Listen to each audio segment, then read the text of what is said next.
Archives of Prasar Bharati presents the timeless treasure of golden era.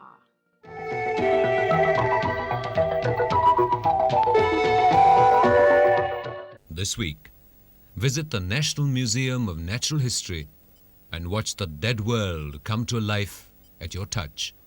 And dine at Chopal, where the charpai is the order of the day.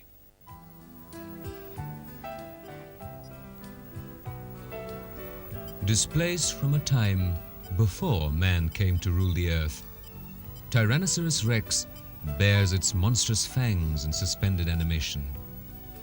Paper mache has replaced flesh and blood, but the aspect is still as terrifying as reality must once have been. The surroundings, though, have altered drastically. The horned claw of the Dinosaurus arcs towards a modern monolith of concrete and glass. The building that the Dinosaurus guards houses the National Museum of Natural History. Many of these are geared towards some aspect of conservation. Hundreds of species of animal and birds today face the same fate as the Dinosaurus: extinction. This concern over the environment is reflected within the museum's permanent displays itself. One section is entirely devoted to ecology. The fragile nature of the global life system is emphasized here, as one enters a world through the body of a leaf. Tableau and picture panels set up a network of cause and effect and accord information about man's role in this linkage. The importance of one's participation in the conservation movement is brought across by displays where visitors must participate to learn. A one-way telephone system hooks one into a commentary on the subject.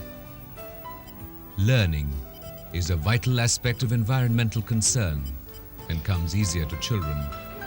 To make a difference in the long run, it is the children who must be reached.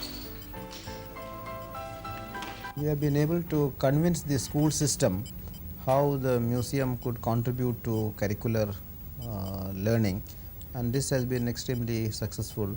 The education department of the MCD for years together organized programs by which every day one bus load of children will come in the morning and one in the afternoon, and we arrange special programs for them, and we also prepared worksheets specially meant for them to be used depending upon what they learn in the classroom.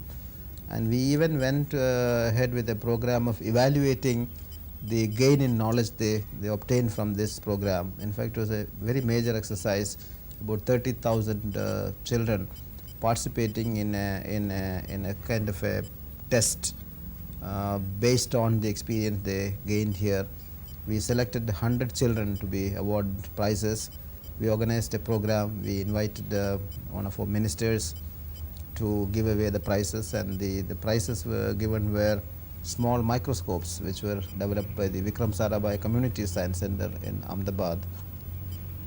So this was one of the ways in which we could create interest in the school system itself. The activity and discovery rooms are intended to bring children in contact with the wonderful world which lies open beyond the limits of cities and hidden within them as well. In the comforting warmth of spaces where the fearsome beasts of nightmares are converted to playthings, children have their fun and learn while doing so. The process of participation continues as toys and games put information gathering in a very different perspective from that it entails in school courses. I feel that the success of a museum does not depend only on the service you provide to the people who come. The success would also depend upon finding out who doesn't come, why don't they come, how can you bring them, and what can you do for them. So this is one kind of response, I could say, that we received, and various programs and activities have been encouraging in terms of the response we received. We organized some years ago a live snake show in the premises of the museum, which I found, I was amazed to see, which brought in an entirely new kind of audience who would have never come to the museum because of the interest that was provided. Another thing we do is to organize temporary exhibitions, both inside the museum and also outside. Sometimes we have participated in the International Trade Fair, organizing exhibitions on environment, and we have put up exhibitions on environment in the Teen Murti Bhavan complex. So like this, temporary exhibitions are also one of the means by which you can sustain interest. Even if one speaks of the buildings' displays themselves, there is much knowledge to be garnered here. One section deals with the development of life itself. An introductory sound and light show reveals the process of the evolution of the earth and then the life on it. Fossil samples, dioramas, information panels, and various other methods are utilized to then delve into the development of life on Earth and illustrate its diverse forms. Gradually, the creatures develop till one comes face to face with oneself and reality.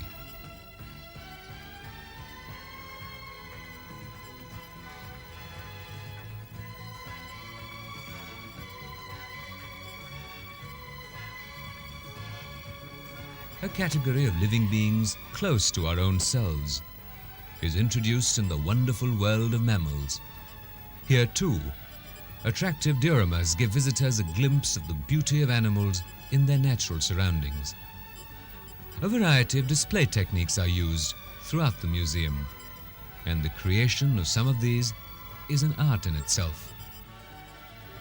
It is an ambitious project to put together a world in the confines of a single building. But then, the cause too is just as vast: to save a world teetering on the edge of doom.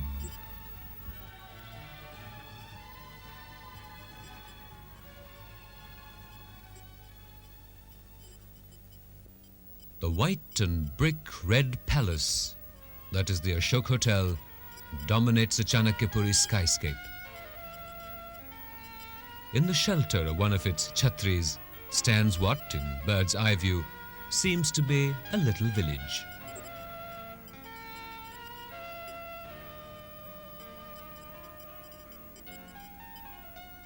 A milestone on the driveway announces this to be Chopal, the new concept and restaurant that has been initiated here.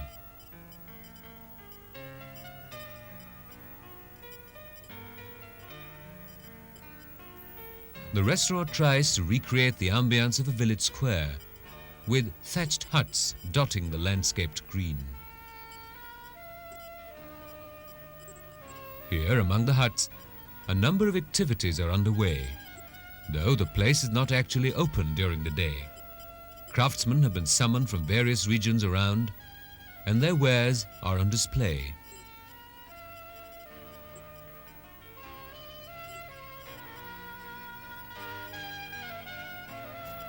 The crafts are of a diverse range. One hut houses a wide variety of work in clay and terracotta.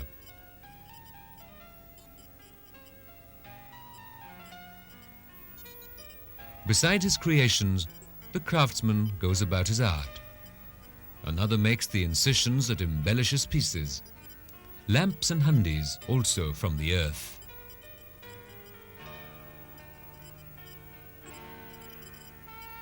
Poetry in clay is only one among many art forms here. The work includes the eloquence of stone, special brass work, slightly garish but quite popular with foreign tourists, baskets and other cane creations, and more.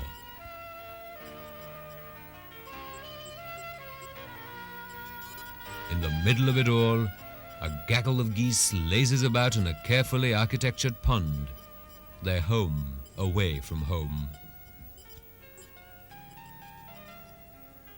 The daytime, though, finds Chopal deserted, like a village whose inhabitants are out in the fields. All is quiet here. Visitors are few. But comes the dusk, and suddenly Chopal is transformed into an illuminated beehive of activity. Now there's music in the air, and the sound of many voices as though a mela had come to town.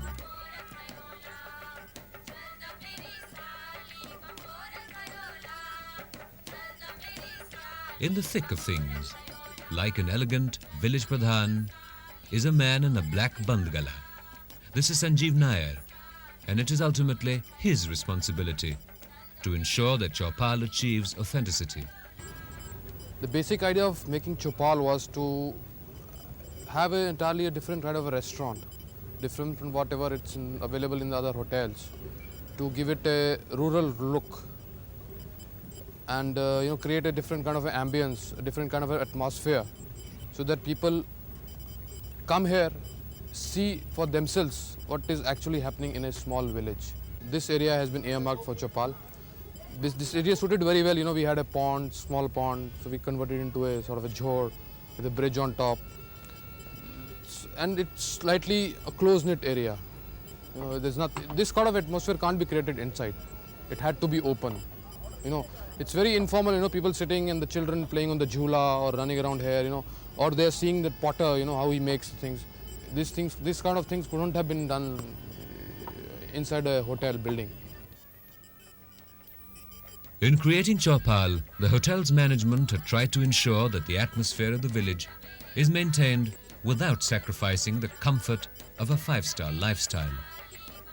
The Crafts Bazaar is part of the effort to woo tourists and allow them to pick up a sampling of Indian crafts within the grounds of their hotel itself.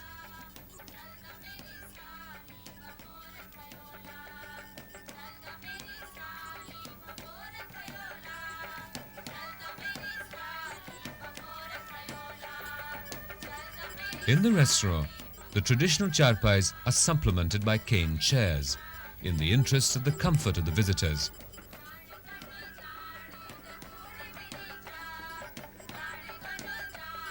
But much else like it would be in any village square.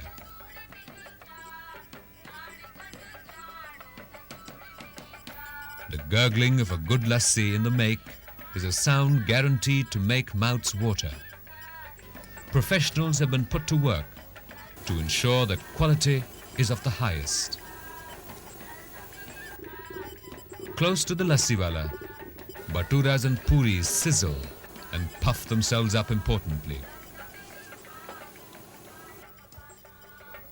These are, however, just accompaniments to the main business of eating. The kitchen close by gives one a glimpse of the way the food served here comes into being.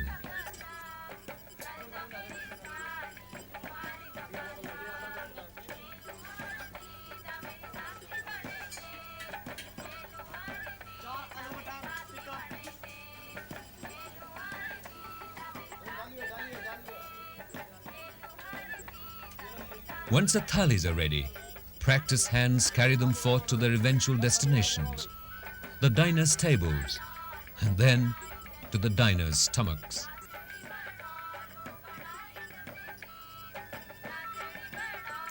Though the food constitutes the main draw, there are other attractions as well.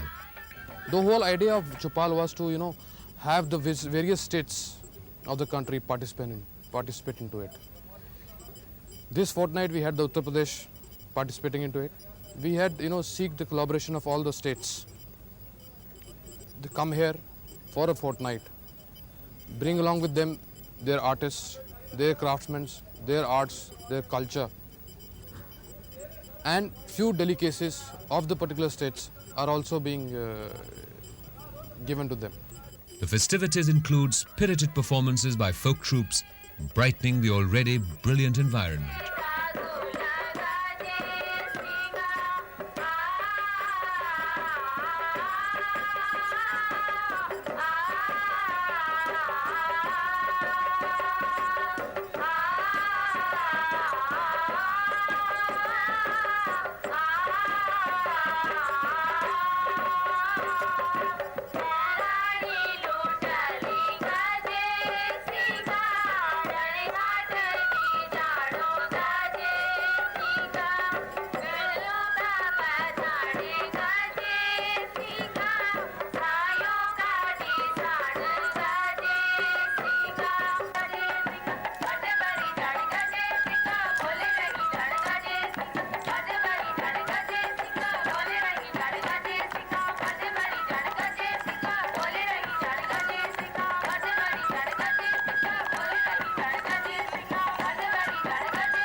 The Chopal experience is of a totally novel nature.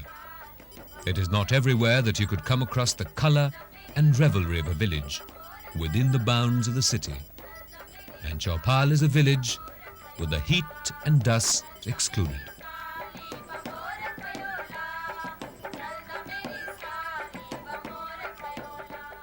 Next week, a house where history twines itself around the lives of 3 of our Prime Ministers, and gracious living keeps off the closing bounds of a crowded city.